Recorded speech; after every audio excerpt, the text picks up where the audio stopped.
Lançado no ano de 2011, Contágio é descrito por seu diretor, Steven Soderbergh, como uma tentativa de mostrar de forma ultra-realista os efeitos que uma pandemia sortiria no mundo real, transcendendo o campo sanitário e de saúde, para também abordar as implicações éticas, econômicas e sociais que tal contexto faria surgir, sendo portanto impossível não correlacionar e comparar a obra com a pandemia de SARS-CoV-2, vivida já há 1 ano e meio.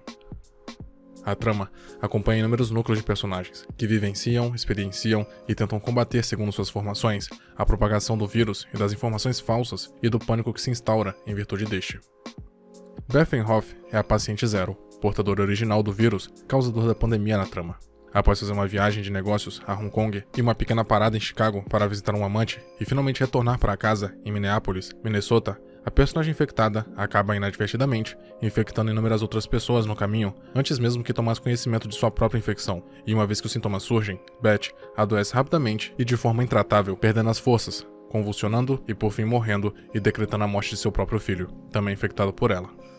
O surgimento dessas mortes com sintomas em comum e uma causa desconhecida logo soam o alarme das principais agências de saúde do mundo, e também da própria Organização Mundial da Saúde, a OMS.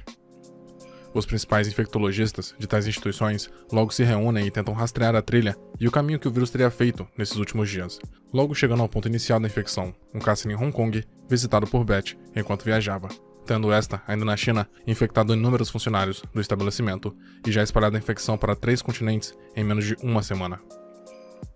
As soluções encontradas para tentar barrar a disseminação do vírus são familiares: uso de máscaras e luvas, distanciamento social, álcool e gel e lavar frequentemente as mãos. Entretanto, ironicamente, tais medidas, mesmo que aceitas hegemonicamente entre o meio científico, acabam sofrendo sanções e resistência de governo, e também da própria população, que em um primeiro momento não compreende a gravidade da situação em que estavam adentrando, preferindo acreditar em suas próprias verdades, e em falácias espalhadas através das redes e do senso comum, do que em especialistas da área e na própria ciência, que vinha fazendo de tudo para evitar uma catástrofe sanitária ainda maior.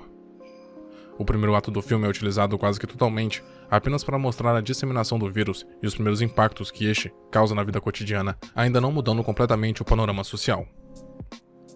É dada uma ênfase quase exagerada em ações simples, como aperto de mãos, gestos, toques em superfícies e espirros, que servem para demonstrar o quanto as pessoas são descuidadas e acabam agindo de forma desatenta, disseminando o vírus sem que percebam, mas também como um alerta, pois mostra que a humanidade, devido à globalização e à forma como quase todas as nações do mundo estão profundamente entrelaçadas umas às outras, sendo o transporte e a circulação de pessoas mais fácil do que nunca, está em perigo constante, uma vez que uma doença, como a mostrada na trama, surja, pois uma vez que a razão da infecção fosse identificada, já seria tarde demais, pois o vírus já poderia ter se espalhado indefinidamente pelo mundo todo.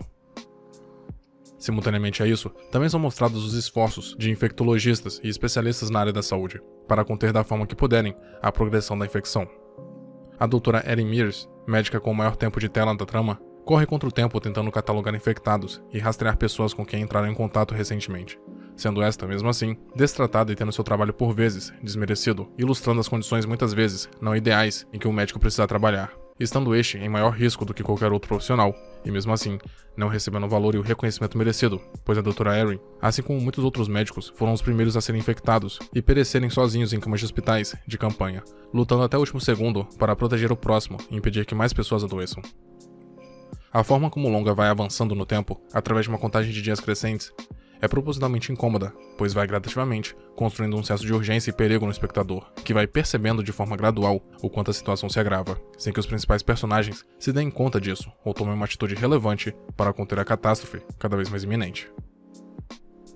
As projeções iniciais, mostradas em uma reunião na OMS ainda no começo da trama, à primeira vista parecem ser extremamente exageradas, pois previam um número na casa dos milhões de mortos em apenas 3 meses de pandemia. Entretanto, ao decorrer da narrativa, com a junção desses longos takes, retratando o descuido e a disseminação involuntária do vírus e a progressão temporal, fica perceptível e facilmente compreensível que tais números, mesmo horrorizantes, eram reais, e tinham tudo para ocorrer em um período de tempo, até mesmo menor, se nada fosse feito de imediato. Uma vez que a gravidade é compreendida pelos órgãos de Estado, estes, mesmo que a contragosto, precisam impor medidas de contenção do vírus, o que leva ao próximo ponto abordado pelo longa: o medo.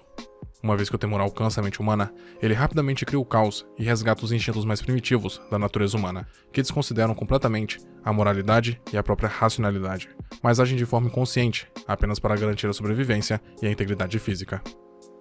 uma vez que a população em geral vê sua liberdade e até suas próprias vidas ameaçadas, a completa desordem é instaurada a nível mundial, com todo o contrato social sendo esquecido e a violência e um comportamento selvagem passando a ditar as regras de convivência entre os seres humanos, que passam a fazer de tudo para sobreviver, pois não compreendem com precisão a situação que enfrentam e as medidas que realmente surtirão efeitos eficazes para lhes proteger. Passado o choque e a onda de pânico inicial, a completa desordem social começa a abrir caminho para o vandalismo e a imoralidade, pois uma vez que a ameaça de punição é coibida, tais comportamentos começam a vir à tona com força total. Saques, roubos e assassinatos são vistos de relance, mas toda a decadência e a sujeira com que as cidades são retratadas nas poucas tomadas exteriores de Mittenhof evidenciam essa total anarquia e ausência de leis em que o mundo havia mergulhado, mostrando que as pessoas, ao invés de confiarem na ciência e nas autoridades, preferiram agir de forma egoísta, garantindo o máximo de mantimentos possíveis e tirando de seu caminho qualquer um que oferecesse um risco à sua própria integridade física. Esse egoísmo também pode ser percebido na forma como grandes empresas, farmacêuticas e charlatões da internet passam a se aproveitar da situação para fomentar teorias da conspiração no imaginário popular e lucrar em cima de pessoas menos instruídas, através de remédios sem eficácia e curas aparentemente milagrosas, o que é construído de forma quase exagerada na trama, mas a realidade provou ser, infelizmente, um artifício verdadeiramente empregado na busca pelo lucro e rentabilidade a qualquer custo.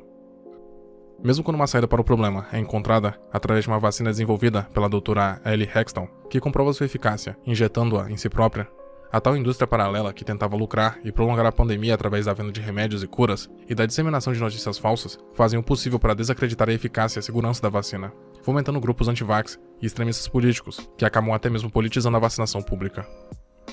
Mesmo uma vez desmascarados, representados por um blogueiro, tais grupos, ainda assim, tentam fazer a manutenção de suas operações, pagando-lhe a fiança e acusando as organizações de saúde de manterem interesses ocultos na pandemia, levantando até mesmo as suspeitas de um vírus fabricado em laboratório, mesmo com todas as evidências apontando para uma mutação natural provinda de algum animal infectado. Revelando, portanto, que, mesmo acusando governos e instituições sanitárias de coibir a liberdade dos cidadãos e conter interesses de cunho social, político e econômicos ocultos, quem verdadeiramente agia pelas sombras para lucrar e atingir seus interesses durante tal contexto eram os negacionistas, conspiracionistas e disseminadores de tais políticas antissanitárias. Os minutos finais do longa, onde a doença e as infecções já desaceleravam e a vida aos poucos conseguia voltar ao normal, exprimem perfeitamente a mensagem e as marcas que um evento tão caótico como uma pandemia deixam. Mitch, ao encontrar a câmera digital de sua falecida esposa, precisa lidar com toda a dor que a perda de um ente querido causa em seu emocional, sabendo que talvez, se ações para conter o avanço do vírus tivessem sido tomadas mais rapidamente e um pouco mais de cuidado por parte dos cidadãos comuns, poderiam ao menos em tese ter salvado quem tanto amava e evitado as milhões de mortes que a pandemia havia produzido. Entretanto, não só de tragédias é construído o ato final, pois mesmo com a dor da perda ainda viva e presente, ainda havia esperança de dias melhores, e que a vida em breve poderia retornar ao normal, e que as coisas mais simples, como ir ao baile de formatura do ensino médio com parte de seus sonhos, poderia voltar a ocorrer, pois todos aqueles que ainda estavam vivos haviam recebido uma segunda chance, e que se confiassem na ciência e tomassem cuidado, poderiam receber muito do que haviam perdido de volta, retomando suas rotinas e continuando a viver suas vidas. Excetuando as leves críticas no que tange à disseminação rápida do vírus retratado no longa, Contágio é visto pela comunidade científica como um retrato fiel de uma pandemia no mundo globalizado, tendo a própria realidade recentemente corroborado tal visão acadêmica.